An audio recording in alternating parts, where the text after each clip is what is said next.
Hello and welcome to the Digital North, the roundtable for the digital age. This week we've got a big fish on the table with the 2017 album from Vince Staples, Big Fish Theory. I'm Ryan Hamilton. Joined with me today are Nate Sand and Jonathan Tompkins. And as you all know, today is July 2nd. And on this day in history, in 1962, the first Walmart store opens in Rogers, Arkansas. I like to think that when Tim Wilson wrote the song Booty Man, he really explored America's psyche and what it meant to have a Walmart in the country. When he wrote, "Look at that booty, show me the booty, give me the booty, I want the booty, back up the booty, I need the booty, I like the booty, oh, what a booty." So I wanted that to be our official introduction because I think Booty Man is an American treasure, just like Walmart. So without further ado, Amen.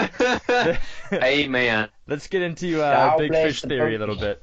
You guys might be wondering why I chose this music. It's a little bit different from my normal taste, but I had a hankering for some German deep house cuts, and I needed an excuse to take my ecstasy.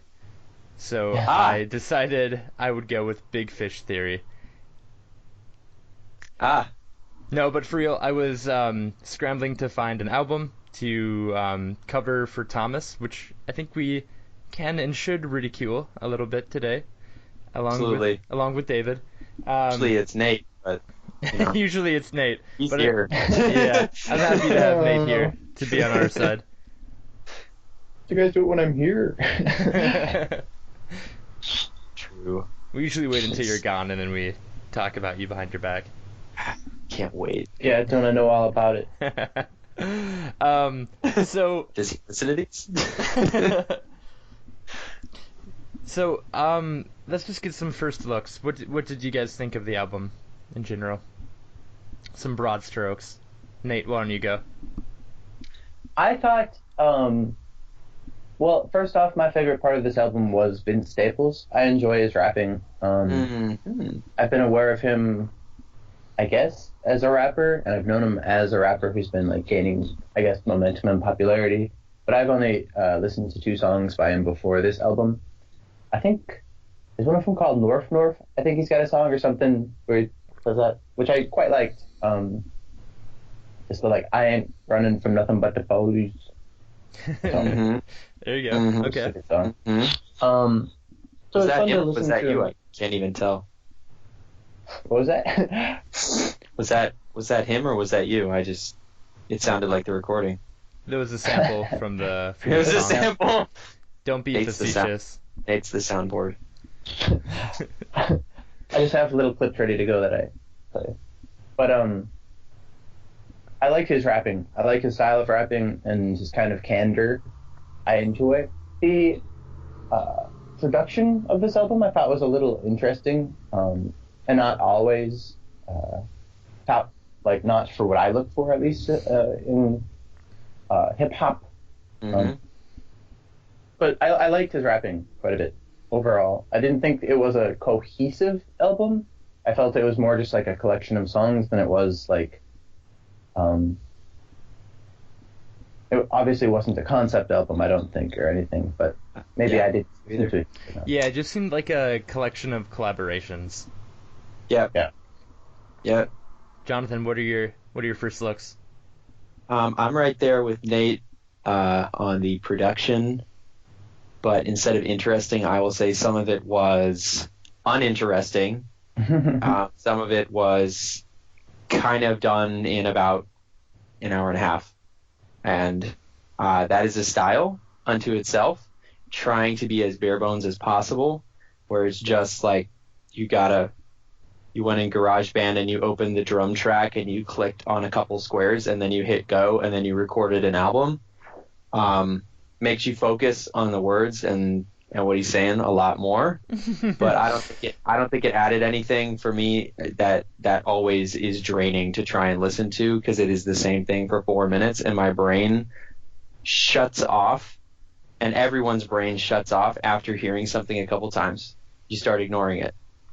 So after you start ignoring the same track that's been happening for the last 3 minutes, and 60% of a song is the same chorus, I now have ignored everything, and there's no reason for me to listen to the song. And that happened to me a few times. Worst time it happened to me was in 745. And, Sure. I did the math on that. So 33% verses, 20% outro and intro, which isn't bad unto itself, but 47% of the song was chorus, and there was actually only one loop track that was continually looped. I think it was about 4 to 8 measures looped the entire time, and I just I listened to the whole thing because I'm not going to skip it. I'm going to listen to the whole thing. And I went back and I listened to it 2 more times to count the percentages. But that was an example of what I did not enjoy about this album. Sure. You know what? I think that is articulated better than I would have articulated it myself, but for sure. Yeah. That. Yeah. You said that I would not have been able to articulate that. Yes. Yep. But yeah, no, there were definitely songs where I lost my focus, and I felt a little bit guilty because I thought, I should be listening to this, I should be analyzing it and understanding it, but like there are some times where, as you said, it seemed like it was kind of difficult to do that. I enjoyed this album for what it was, and I thought it was really funny that you said when you have, a lot of repetitions in the sound, you can focus more on the words, which is funny because, as I've told you guys before, like one of my favorite parts about hip-hop is lyricism, that you have to be a good writer for me to really respect you as a hip-hop artist, and I was listening to the song trying to push those kind of like values that I have to the wayside and just kind of listen to it for its sonic value, just for whatever the beats have, and that was, as you said, a little bit bare bones as well sometimes. And sometimes they came together. There were some lines that were really clever and really cool. Well, I want to reiterate that some of it I thought was uninteresting, but as you mentioned, kind of just a collaborative album, so there's a lot of difference in some of those tracks. Love Can Be, fucking great. I love that track. Lots of stuff happening, lots of interesting stuff. Damon Albarn was on that track from Gorillaz and a few other things, so of course I was all into it. It basically was a track from a Gorillaz album. Yeah, it could have been. And you know how much I get a hard on. David Albarn was on there? Yeah, or actually, Damon. I'm sorry, I may have missed it. Damon Albarn. I would like to go through a list of some of the notable collaborators that I found in this album, because I thought it was really interesting that when you listen to the album, it doesn't list who was featured, and that's because it would Mine list a couple of them. Did it? Really? Yeah, it didn't list David Albarn, though. Mine didn't list Justin any. Vernon. And I thought that it didn't list it because the list was so extensive. But yeah, when you Crabs in a Bucket was with Justin Vernon, plus a lot of other people. And I listened to it, and I'm pretty sure Justin Vernon didn't do any of the vocals, right? He just did production for that song. I was looking for him. Yeah. The best I could figure was he was going, Well, that sounds like Justin Vernon. He must have done production too. Yeah, he must have done both, which is pretty cool. I wouldn't think of Justin Vernon for production, although I'm sure he's into that shit. Juicy J he's was been on Kanye West albums. He's done hip hop stuff before. Right, but that's not the same as production. Well, I think he may have I don't know if actually he had any production credit. That's true. But okay, so second song we got Big Fish, which is probably my top song from the album. That was with Juicy J, and another producer and DJ brother duo. And then you have Roger Pinzabene, who comes next? Yo, this thing had a 89 on Metacritic from 100 reviews. Wait, okay, anyway, so on one of the songs, Roger Pinzabene, I don't know which song, unfortunately, but he wrote for the Temptations. I don't know if you guys listen to much of the Temptations, but he wrote the song "I Wish It Would Rain," which is funny because on the third song, the Alyssa interlude, the one with Amy Winehouse recording at the beginning, and then "I Wish It Would Rain" by the Temptations. That's cool that they had Roger Pinzabene here in this album contributing to the production, as well as two other Motown writers who would have worked with bands like the Temptations, all working together on this new album which samples the Temptations and other Motown artists. So that was a nice homage, and the album does pay its homages pretty liberally, which is cool. Yeah. But then, sorry. I don't want to filibuster too much. But yeah, we also have Damon Albarn next for Love Can Be, and then we have Kendrick Lamar and Flume for Yeah Right, which is probably why Flume Yeah was Right on there? sounds so goofy. Who was the woman that sang? I think it was in Love Can Be. She's so funky, and she sang in Gorillaz too. I should look up which song she sang on, but she was in there too, and she was awesome. I think in Love Can Be. I'm gonna look that up. Okay, look that up. But anyway, collaborations are just a huge part of this album, which I thought was really cool because many of them aren't explicitly mentioned. You kind of have to go digging in Wikipedia a little bit. Yeah, and a lot of them are just like Big Fish, Juicy J, just like says the hook, or essentially he doesn't have a verse, and that happens a couple other times. Like Samo, I think is the same thing. I don't think A$AP Rocky had a verse in that song. He just had the hook. Which I think is an interesting choice. Like, I want this guy, but I don't want your lyrics. I just want you to say this hook for me. Yeah, I need the hook. Regardless, I mean, I assume that they wrote their own hook. I don't know how that works. Yeah, me either. But what this made me think of, especially since he has a song named Homage, with Rick Ross, which is a kind of like a rap legend. I really thought that this album in general tried to be like an arbiter of the future. Like, it seemed like they took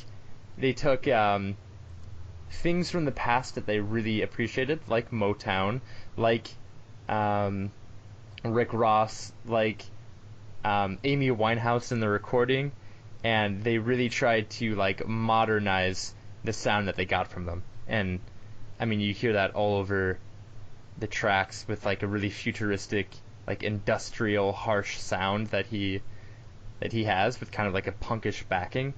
It just seemed like a really cool bridge between homages that he wants to pay and like a futurism that he's trying to push on the audience. Didn't you say that he defines the album as being Afro-futuristic, something like that. Although he later on redacted that statement, but yeah, because that doesn't mean anything. Well, right. But what he said is, when you listen to Vince Staples, I want you to be listening to 2029, like the year 2029. Like, I want you to. Something. Unfortunately, year 745 is incredibly poppy and uses all the tropes that are currently super popular. So I would say he didn't really do that at all. Well, it was an interesting combination of like this brand of lyricism and rapping, plus like a German club sound. You know, like it sounds like it's like with some of the beats and like the slow-mo music, it sounds like it could have been somewhere in like Munich or Berlin. Oh, sweet, dude. So I looked up who that singer was that was in the track is Out of Body on Humans by Gorillaz, which we did in another episode, listeners. The featured artist, it says it right on the track in Humans, is Kilo or Kylo? Kylo Kish. Yeah, it's Kish. Kush. And she apparently is from Florida. She's 3 years older than us, which is crazy. She's pretty young. And she went to the Pratt Institute in New York City, which, fun fact, is where my brother went for his pre-college, for his painting program. There you go. You know, Speaking what's of weird being about my young, album. sorry, Nick, go on. Oh no, I was just gonna mention something about the how my album where I downloaded this from, which may or may not have questionable legality. Who they choose to like say is featured on a song. Because like you were saying that Rick Ross was on Homage. Like Homage. mine just homage. Wow. It just says Kylo Kish. Like it doesn't say Rick Ross at Does it all. say Rick Ross? And it doesn't say David Albarn, but it'll say Juicy J. You gotta It's check weird. Wikipedia, man. On Wikipedia, I don't see Rick Ross being in the production ever. I mean, obviously, you know, Hold Me Back happened on this album a little bit, but it was Staples, Vince Staples singing or rapping.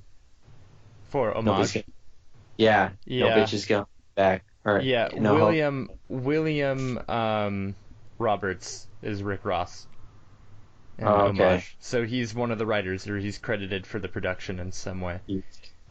All right. Which is so interesting because it seems like Vince Staples is this, because Vince Staples is 23, so he's really young Yeah. too. It seems like he's this like young up and comer. This is his second album, and his first album was pretty well received. It seemed like he has some friends in the business, and he just thought, "Hey guys, I'm gonna rent some studio time. Why don't you just come down when you have a free moment and help me out with production or something like that?" There's some good writing in the rapping, and there is some good writing not from him in the music, like pretty evident it's not from him, someone else is doing it. That's fine, because that's how production works for a lot of pop musicians. So it's impressive what he's doing for his age and level of experience, as far as I could tell. Other than that, album's not that impressive. I mean, there's like 2 songs on it that are great. Other than that, like, I heard some cool lyrics. I would never buy it. Then again, I don't buy much music like this, so that's not really saying a whole lot. Sure. Got my atmosphere for life. Yeah, and I agree what you said before. It's not really 2029 music, I would No. say, at all. Because it's not new to have lots of collaborations. In fact, lots of rap albums are And the fact driven that by collaborations. Yeah, even the more fact so that now. it came out now makes it a 2010s album. Mozart didn't write, Così fan tutti and be like, oh, this is the future. It's like, no, that was what he was writing right then. And it you has know? some staying power. It's it's just kind of weird to say something like that. He sounds like he sounds like he's 23, maybe. super arrogant. Yeah. Sounds like he's a 23-year-old with all these music connections and yeah. 2 Lots of feature-length album. Yeah. Yeah. I mean, more power too, man. I'm 23. I haven't done shit. So. Sounds like he knows what he's doing. Yeah. Yeah. No, I thought it was relatively well done. I guess some of the lyrics were okay. I thought it was kind of bare bones for that. I thought it was really interesting that, speaking of homages, in the song Love Can Be, Vince Staples says, "No shotgun seat, this dick ain't free," which is a reference to Kendrick Lamar from the album. Ain't free. Yeah, from To Pimp a Butterfly, which is funny because Kendrick Lamar is in the next track. So, like, clearly they were, like, talking about To Pimp a Butterfly, which was a Good hugely stuff. influential album, and then he just Good decided, stuff. like, hey, King Kenny, I'm gonna borrow one of your lyrics if I can and use it. Yeah, I have to go in just a minute here, but my final thing that I would say is we touched on content, right? Like what's going on, what it's saying, connections between tracks. And there are those kinds of connections, and they're kind of all referential. But references are cool if your music is cool. And his music seemed pretty empty to me most of the time. I don't think there was much that interesting going on.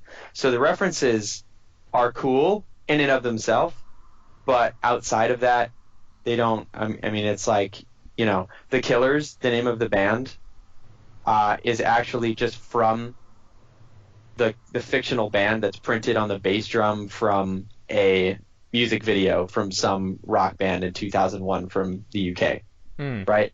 That's interesting, right? Because the Killers make incredible music, and obviously this was an inspiration for them.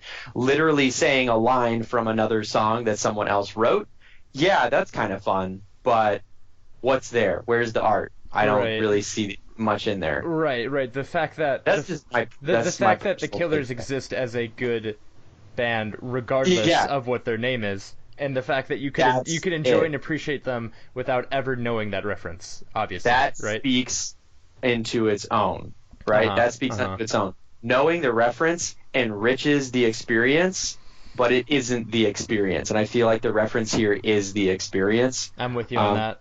I just wanted to leave my rating here. I think I'm going to do, I'm going to do 4 GarageBand loops out of 7. All right. That's what I'm doing. All right. And that is an average of all of the tracks and how I felt about them. Some of those tracks were 2s, and some of those tracks were 4.5s. Average, I would say, or some of those tracks, were like 5.5s or 6s out of 7. But overall, that's about what I'd say. It's over average. Okay. It's over average for an album. Last week it was Pitchfork's album of the week. Pitchfork's album of the week. Pitchfork? Sorry, man, you're talking to the wrong guy. Really? It's a music critique website. It's like one of the most popular. I thought that you would have known about them, being the music snob you are. Why would I have to read their critiques when I have a bachelor's degree? No, I'm not a music snob, guys. I'm not a music snob. But yeah, it's good. Album of the week. I would agree with them. It probably was the best album that came out that week. It was the best album that I'd listened to in total that week on purpose. Sweet. More than once. Well, then it was worth it. And, I if you have a paid streaming service where you can listen to as much music as you want, I recommend that you all go and listen to this album. If you do not have that and you have to purchase this music, I would say purchase track number 2, Big Fish. Track number 4 and track number 2. And you can leave the rest or listen to the 90-second preview. All right, guys, I'm gonna scooch. Take it easy. All right, it's been fun. Thanks everyone for listening. Yeah. Bye. So Nate, what are some of your favorite songs from this album? I also enjoy Big Fish.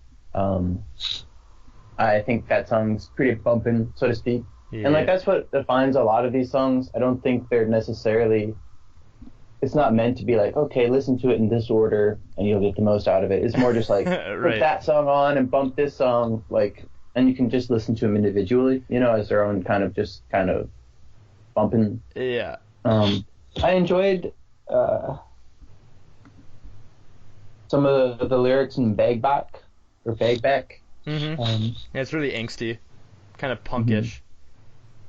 I like the first 1 or 2 times he said the chorus in 7:45, but then it got a little too much. I wish that he rhymed something else. Is a 745 a type of car, or something? Oh, there we go. It looks like it. 745 BMW. That makes sense. It's a sedan. Because that makes me happier about that. Because I like 745 swinging back around your house at 745. Yeah. Just the way he says that, it creates a specific kind of image in a short amount of words, giving a specific sound like that. Yeah. At least for me. But wait, what does he say? It's 745. I hope you won't swing back around 745 or something. He's like, I hope I can come scoop you up. Yeah. Oh, I always thought he was saying, I hope I can't come scoop you up, and I thought, well, that's a weird thing to say. I can only get you at 8, boom. I like the I liked Kendrick Lamar on Yeah Right. Mm, I am a mm, I'm a pretty big Kendrick Lamar fan, and I yeah. like Kendrick's delivery better than Vince Staples. I like Vince Staples' delivery, and I said that before. And he was my favorite part of this album was pretty much just him. Um, but it's definitely a delivery that you can just listen to one song of and get enough, like, and have your fill of it. Because it's not like, for me at least, I don't think it's the most varied. He's got a very like consistent way of just kind of laid back, kind of yeah. I don't know. Yeah. And yeah, he has some fun ways he delivers lyrics, and it's not all the same, but it's got a, I don't know. Kendrick Lamar uses different voices, and he switches up the cadence and flow pretty often, and he Yeah, does he it does. in Yeah Right. Yeah. Yeah, pretty much. I felt like this album just lacked focus, like across the board. Um, I lots of songs uh, just I felt were unfocused in and of themselves. They had a beat that maybe had a too long of an intro or too long of an outro, Mm. or it repeated something too many times, and it had like a grain or two of some like bumping stuff that's like fun to listen to, but then it maybe overused it a little bit, or it didn't use it Mm-hmm. enough, or um, and then if you add a lot of unfocused songs, you get a kind of unfocused total. And so the last song, Rain Come Down, I thought that was kind of poor choice for ending. Yeah. Uh, It was a little bit 'cause strange. it just kind of fizzles out. I wonder what went into the choice of putting that last. But maybe it just confirms that it's more just like, here's these songs. They're not like Mm-hmm. meant to be in an order. Just like Yeah. put this one on. Yeah, it's just Bump a the track. collection more than anything. Just a collection of sounds. Yeah. I'm saying bump a lot. It's okay. It's fitting. I think I agree with that, for the most part. I agree with that a lot, and I think that was a really good point. The fact that, maybe you didn't make this point exactly, but it made me think of just the fact that he had so many collaborators, the fact that he had so many people who were a part of his album, who had a little hand in it, and I wonder if it kind of suffered from, like, group project mentality, where everyone would Too many do. producers screw the track. Yeah. I'm fine with a C in this class. No, I'm sure.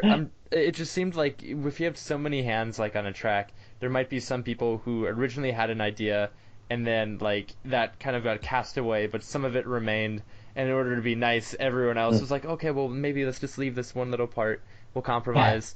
And then that guy maybe didn't even care towards the end. It seemed like if you had like enough hands on the project, that anyone's individual voice would get drowned out, and it would just kind of become this like, um, kind of incoherent clump of a project. And I'm not saying that that's what became of this album, but it seems like that could have been a reason for some of the like disorganization Yeah, that we I experience. definitely agree. I think a lot of albums that rely too heavily on collaboration end up being kind of more messy, or have a tendency to be, or at least have the potential to be. Yeah. Like Vince Staples does a lot of rapping again, because like some of the things that he has people on featuring like Juicy J and A$AP Rocky again, they only do the hook, and it is Vince Staples like doing the rapping part. Mm-hmm. Um,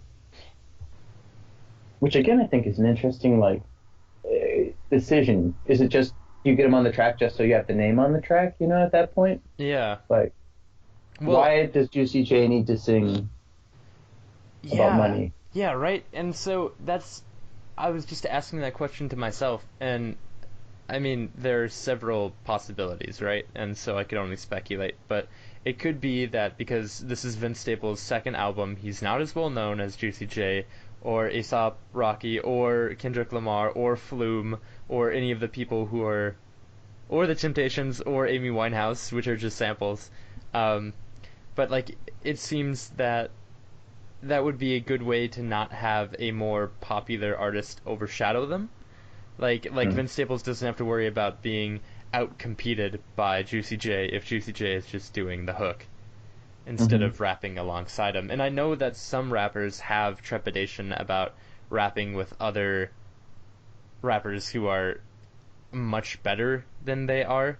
Like, they will refuse to do a track with someone who's just much more technically adept than they are at rapping because it makes them feel worse by comparison. And so maybe it was Vince Staples saying like, "Hey, this is my album. Like, I'm fine with you guys. Like, I want you to be a part of it, but don't outshine me." Something like He that. can outshine Juicy J.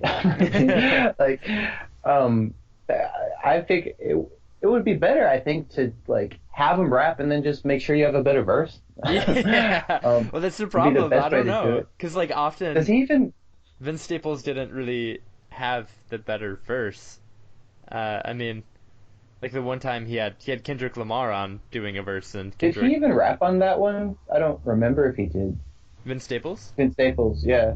That's a good question. Because you were saying earlier that like he raps and other people hook, but then the one song that he does have another rapper come in to rap, he doesn't Oh, yeah, himself. he I don't know does if have a that's true. verse. He does have a verse. He He does? does the chorus as Okay. well. Um, but yeah, it looks like he has two verses, and then Kendrick Okay. comes I in think the with the song third. switches up a little bit when Kendrick comes on, so sometimes I think It it's does. its own song. Yeah, I so think that that's why. song, actually, I noted that this morning. Yeah, right, has that really intense um, instrumental transition right before Kendrick comes on. Like, at the bridge, it completely changes speed and sound, and I think that is probably Flume and Flume's influence on the song, Mm. because it's, like, very just heavy, like, club music transition into a completely different tempo. Um, so it sounds like it's two different songs. It really does. Yeah, it does. And I It's think Kendrick bipolar. does a really good job with his use of that beat. I didn't think it was the strongest change. Like when that like it was a little wonky. Yeah, Um, it seemed like it lost momentum. Like it didn't build on anything in the song. It was like got a too frenetic. yeah, yeah. Yeah. But Yeah.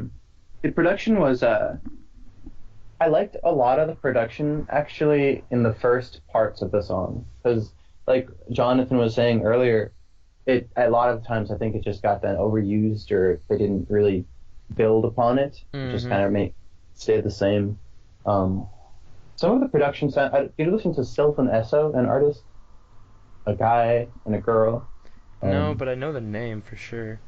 they got some nice music, I think, and they have a really minimal style.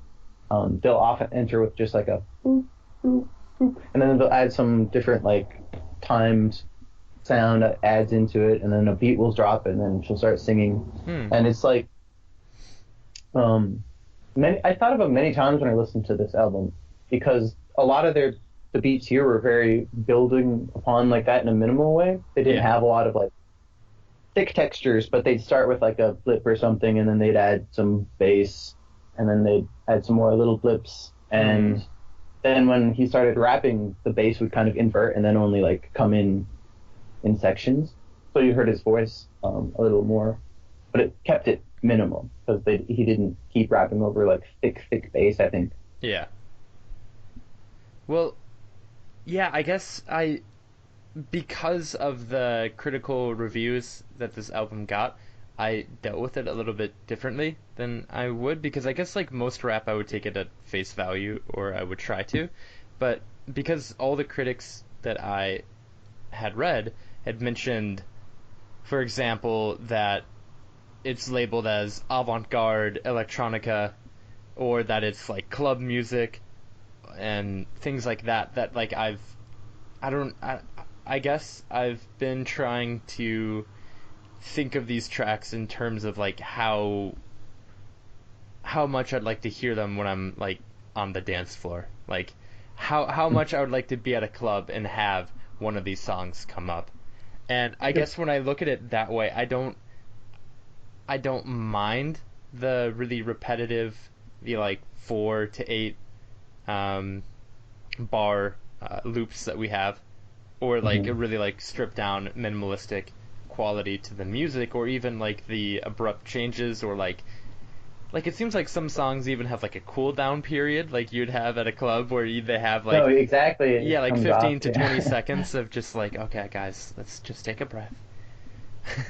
Our song is ending. You don't have to dance right now. Um, I think that's a really good point. Actually, yeah, like the uh, utility, like what the album is used for. exactly. That's what the late Steve Redding, late to our group, Steve Redding said one time. He was talking about electronic, just like dance music, just pure electronic music, and he's like, a lot of people hate on it because it's repetitive and it's more simplistic than maybe some more like technically like produced stuff. But he said, this is functional music. Like the function of this music is to be played at dance floors and raves, and it's not meant to be listened to like all the time critically or something. It's meant to be Uh-huh. danced to and meant to have like as going on. And I think that's important. That's a good point, Ryan, to keep the utility of this music in mind. And that's why I guess I'm also getting to when I say like the album's not meant to be played straight through. It's meant to be like bump this song in the car or as you're driving somewhere, if you're going on a run or something. I don't know. Yeah. Well, maybe I don't know if either of us is well enough equipped to talk about like genres or like the metagame of rap right now, but I do think that maybe we could wax poetic upon what this album means in the complexion of rap music that we have now. Because I know that like rap started pretty bare bones in production, and a lot of it was about the lyricism. A lot of it was about like community involvement and getting people out and just like coming to like a garden party and just hanging out together. And then like eventually you had this big rift between East Coast and West Coast where East Coast rappers really focused on lyricism and they thought that they were just these lyrical giants. And that's kind of like the legacy of um, the East Coast and even a little bit West Coast, and then like down south is like dance music and things like that. And I know that there's a huge like generational rift right now in hip hop where people from the old school are hating on people who um, are doing quote unquote mumble rap. Like Uh-huh. the prevalent genre right now in Uh, rap is mumble rap. And I think that mumble rap is closer to what we would consider like a southern style because the lyricism isn't as important as like the feeling and the sound. And I wonder if this album is even because you have a lot of fairly prestigious names on this album, so some other artist must see something in Vince Staples that maybe we wouldn't normally see. And so maybe if we try to like look at what the complexion of the rap game is now, is it that Vince Staples is accepted by his peers because they see him as a continuation of this like stylized version of rap, which is pretty far from being like lyrically important or like music that you listen to and you feel like you gain a greater understanding of your community or your civilization, but it's like more stylized and it's more in the field of this is um, this is electronic dance music, right? With hip hop, or like this is hip hop's interpretation of electronic dance music, or this is just like far to the side of the scale against someone like I don't know Rakim or like Aesop Rock or like MF Doom or something like that. Just yeah, I don't know if I can wax that poetic about it myself, but I think it also. I mean, he's a good rapper. If I did enjoy some of his turns of phrases in his lyrics, and he's got a delivery that, again, while it doesn't necessarily, in my opinion, vary tremendously, it does have a lot of like he does use it in a lot of kind of fun ways sometimes while he's rapping around beats or if he syncopates his lyrics in a interesting way. I think he does that a fair amount. But I think there's also that. I think that maybe there's a continuation that's going on that they see the potential. But I also think people see the potential in just like his lyrics because I think he does got some fun. While not like substantive lyrics, they're more like I think his music is definitely carbohydrates versus like protein of maybe like Joanna Newsom to get a plug in. yeah. But I don't know. If there's room for carbs, a little carb. Yeah. Just you don't want to overuse them. That's Overeat true. 'em. This is true. This is some carby, sugary. This is some dessert. Mhm. It's dessert that is like sickly addictive, and then you feel kind of guilty for spending so much time and effort Twizzlers. on it. Twizzlers. It's like Twizzlers. It's like a sorbet. Like you like it at first, and then Like what? before you know it, you're halfway into a bowl, and you're wondering why you're still eating it, and you can't stop. Oh, it's crystallized pineapple. Oh, there you go. Yep, I Or can see that. Have Can you? Maybe you haven't ever heard it, but Brother Ali gave not a TED talk, but some talk at like the University of Chicago or something years ago about thinking about your choice in rap music as being like a balanced meal. Hmm. Have you That's seen the way to that? put it. No, I haven't. I have Okay, not. because like he liked to put it really well, where he is saying like growing up we had a good amount of nutritious food for us in like the form of rap. Like we had rap which was good for us to listen to. It was beneficial. It was like publicly aware. It was socially relevant. It pushed issues that mattered in the community. That is music with nutritional value, right? And then he was talking about this fact that like you also around like the late 80s to early 90s also got some variation. You got some like salt and pepper. You got some you got some Marky Mark and the Funky Bunch, and like some kind of like bullshit music that's just the sweets. That's just like the dessert that comes up, or the carbs, as you said. I thought that was really cool.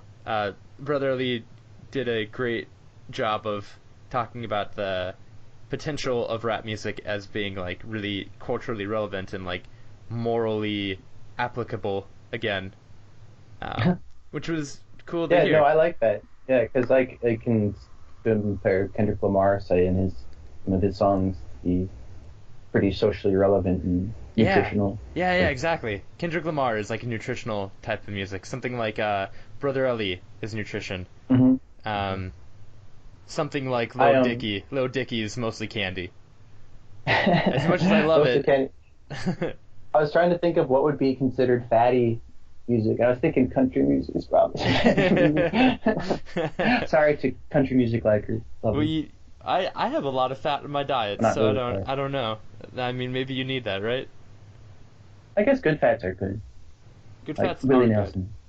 good. Some Willie Nelson, some Non-hydrogenated. that's right. Non-hydrogenated, but extra saturated. So, I guess Johnny Cash for me it'd be my Yeah, Johnny Cash too. it'd be my country fat. It's my country fat. That's my country fat. So I call my That's what I meant to Alabama say. I wife. meant to say saturated, not hydrogenated. That's how it's called, isn't it? Or something. Oil. Oh. Yeah, well, I mean, as long as you didn't say trans fat, that's okay. That's the Say real what? trans fat. That's the real killer. Oh, yeah. By killer, I mean it's just not great to have a lot. Yeah, okay. So I'm looking at my notes here. I think we've talked about most of what I wanted to talk about. I guess so you described Run the Jewels 3 as being claustrophobic and kind of like I'm paranoid, sure, paranoid and kind of like dystopian. How would you describe the soundscape of Big Fish Theory? yeah. Or is there a consistent soundscape in Big Fish Theory? Because there are like motifs that I've noticed, but It's like you're in a big building, imagine, and there are like really tall ceilings, really wide walls, and everything's white and kind of bright white. But it's hard to see, if that makes any sense. yeah, So it's very airy. It's kind of an open album, not a lot of substance going on in it, but still pleasant to be in. yeah. Everyone. Like the Right. corners are kind of like obfuscated. Like you kind of like can't see Hmm. the hard edges of the album. Hmm. Mm. It's like it's a more open. I could see it. Like a huge, I imagine like a huge art studio, like in Hmm. like the first floor of a massive hotel or something like that. Or a warehouse or something. Yeah. Like the Synecdoche, New York warehouse. Hmm. Just blinding And white. there's a little bit of color, like sprinkles. Everything's white and bright white, but there's just like little sprinkles. Interesting soundscape.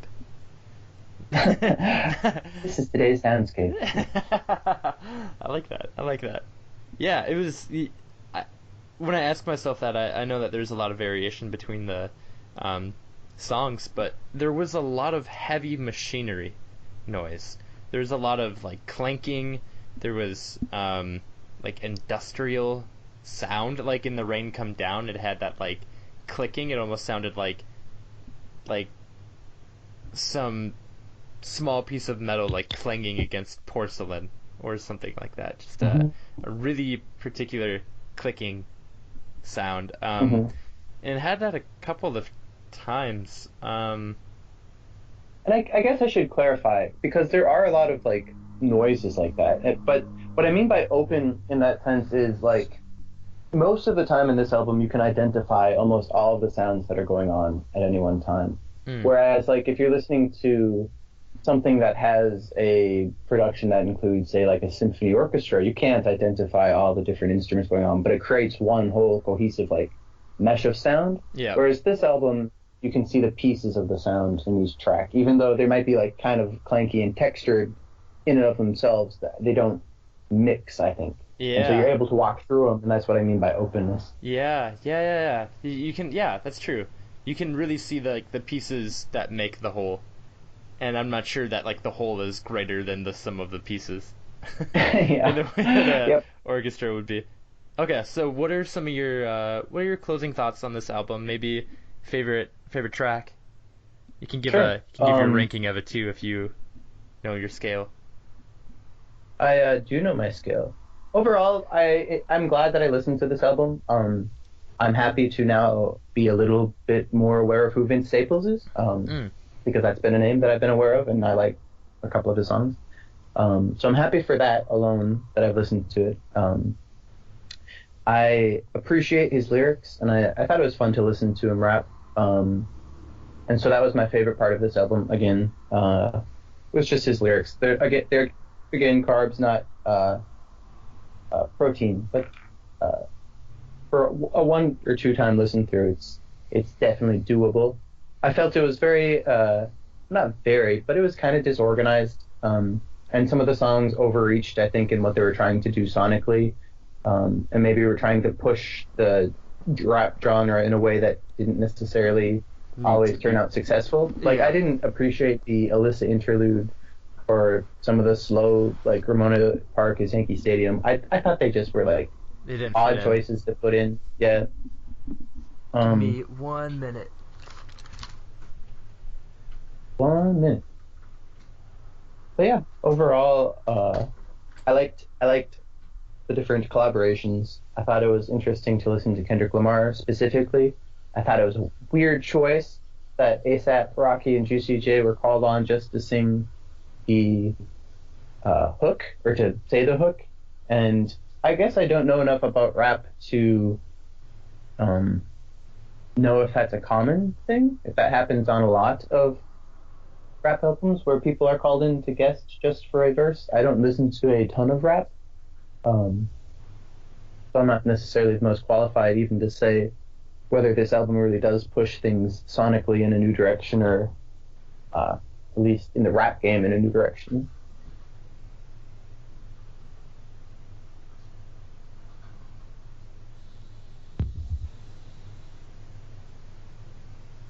So now that I'm here alone, I'm the only one. Time to rail against everyone else, all those fuckers that were talking bad against me behind my back. It's my turn to make right. What'd you say? Oh, hi Ryan. What do you say? What? What? Oh. But overall, Ryan, my rating of this album is about probably about 400 out of 745. Whoa. Do you mean like the military time? 400? Like 400 hours? Well, just from the song 745, I just 400 out of 745. Okay, okay. Um, yeah, I liked elements of this album. I think it really depends on how I listen to it. Um, for instance, I listened to it in my headphones a good amount, and that was great. I listened to it in this cool, like, music chair, basically. The thing I'm sitting in, it choreographs whatever sound input you have with the vibrations of this chair. And so it was really intense to listen to some of, like, the heavy bass of this album while sitting in the chair. So that was really nice. Alternatively, I also listened to the album a couple of times, or some of the tracks on the album, through my speakers on my laptop, and that sucked. And it wasn't like it lost all of the depth, and it was just like the midtones that came through, and it was pretty sparse and bad that way. And also, I went to the Olympic National Park with my parents. Beautiful. The day before yesterday, and I was listening to this album with my parents as we were driving through the entrance to the state park, and it completely clashed with the ambiance of the state park, and like we had to turn it off after a couple of the songs just because it didn't work. So like I'm very like circumstantially happy with this album. I'm happy with it some of the time. Yeah, and mine is like Jonathan's. It's also the sum total rating, not individual song rating. Some songs I will be playing in my car, and they'll bump up to like a 645 or a 7 out of 745. But yeah, overall, it averages out for me 400. Specific songs get higher, but specific songs also get lower. Yeah, definitely. For example, I really liked Big Fish. Me too. That was my one of favorite song on the album. There was something so funny to me about the phrase "I was up late night ballin'," because like it like got stuck in my head, and I wanted to say it to people, and I wanted to be like, "Yo, I was up late night ballin'," and I love how it just like there are many songs will say like, "I'm a hustler, I've been up late night hustling, I hustle all the time." You know, and hustling means like making money by whatever means you can. But ballin' means like spending money and being like extravagant with your spending. So I was up late night ballin'. It just sounded like so boastful, but like in a really undeserved way. Like you don't have like the pride of hard work that you get from hustling, but you're just like, I was up late night spending money. It was just something so funny about that to me. It seemed like a very Riff Raffian hook. Yeah. I don't know if you listen to any Riff Raff, but it's very much like a over the top break in a way that's like fun to listen to. Yeah. I like the line specifically in that song. Know they hate to see me making cash. Got the space dash in the foreign with a GPS addressed to your mama house. To your mama's house. Which he actually says a couple of times in different songs. He references other people's mothers. Other people's mothers. This one, that's right. This one he did it in a funny way. I like the second verse, or maybe the first verse. I was up late night ballin', so far from my past misfortune. No sleepin', late nights, no eatin', gun squeezin'. I'm a real artesian. It's just something, yeah. Which is cool. I was on Rap Genius, or I guess just Lyric Genius now, looking for that one lyric I liked. But that artesian line, if you click on it, artesian is an actual boulevard from where he grew up in Long Beach, California. And so it works both ways, like an artesian, like an artisan, but it also references the boulevard. So I like that double. Yeah. Yeah, I love shit like that. I wouldn't know that otherwise. It is. I think it's always good to try to skim lyrics for rap albums. Yeah, there's almost just to always be sure you're something, getting everything. Yeah, there's almost something. Oh, almost always something below the surface. Yeah, That's true. yeah. That's true. Or something that you don't catch that's like, oh, that's actually clever. Like swimming upstream while I'm trying to keep my bread from the sharks make me want to put the hammer to my head. Like hammerhead shark. Uh-huh. Wordplay. I appreciate that. Uh-huh. Um, Um, there are a handful of lines like that I like throughout the song. yeah. Well, overall, I think that if I didn't look into this album a little bit, if I didn't look into the critical review of it, and if we weren't going to be discussing it this week, I think that I would have been a lot less excited to listen to the album as much as I did. Mm-hmm. In fact, I think there are some songs that I just wouldn't give the time to. Like, I wouldn't invest like the 3 to 4 minutes it took to like give a critique of the song. Yeah. So, I mean, I enjoyed the album moderately as a whole. I don't know if I'll be going back to it very much, but as you said, there are probably a couple of songs which I will listen to individually. It's kind of like the opposite of The Moon and Antarctica, that I Modest was gonna Mouse say it's album that we listened to. the same as the Run the Jewels 3. Run the Jewels one. Yeah, Uh-huh. for me at least. Yeah, Go yeah, back yeah. to it. Yeah, similar to that. Although that felt more cohesive and more consistent. Yeah, uniform Yeah. for a consistent vision. Yeah, uniform's not a bad way of putting it, too. Because, I mean, their delivery is often similar in all the Run the Jewels songs. I would give it... I mean uniform as opposed to, like, unbalanced. You know, Yeah. like how I felt some of these Vince Staples songs were. Yeah, that's true. Unbalanced is a good way of describing this album, too. And because of that, I think I'd give it 6 big fish and 1 little fish out of 10 big fish. 6.1 fish. 6.32 fish. 6.745 fish. It's a bigger fish. Bigger fish than my 745. little fish. Oh shit. 7:45. It comes back to it. Yeah. In other news, a quick shout out. I don't know if you've been paying attention to the what's been going on in Hong Kong, but it was just this past Saturday was the I think 20th anniversary of the handover from British rule. Okay. And so protests were going on, and the president visited Hong Kong, and there were protests and stuff about similar issues to what we were talking about last week. Yeah. So that's still a developing thing and Okay, still going cool. on. Did you see Yeah. Joshua? I did not. Oh man. I didn't really see anything. I was just listening to it. You on, didn't see anything. PR. Tell that to the Chinese government. I didn't see They blocked my anything. searches. They blocked I your couldn't searches. see them. Oh shit. No, but so that's interesting. Yeah. Cool. I hope Hong Kongers find a way to independence if that's what they decide is best for them. Find a way to listen to this album. That's right. This Well, I only kind of hope that. I only kind of hope that. I really hope that they find their way to rumors. Or That's- yeah. heartworms. I agree. Mm-hmm. Yeah. Yeah. Or So big fish.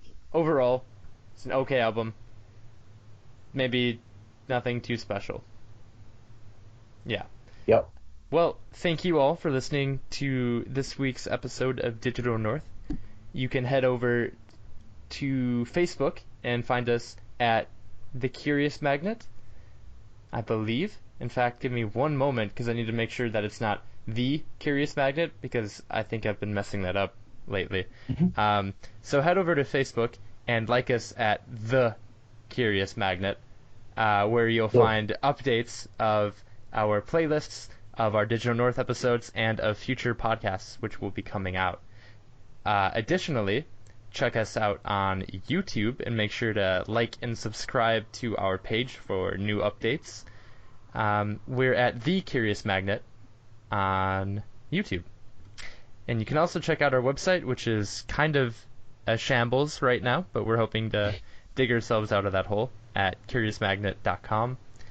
And stay curious, my friends. I hope to speak to you into my microphone again in the near future.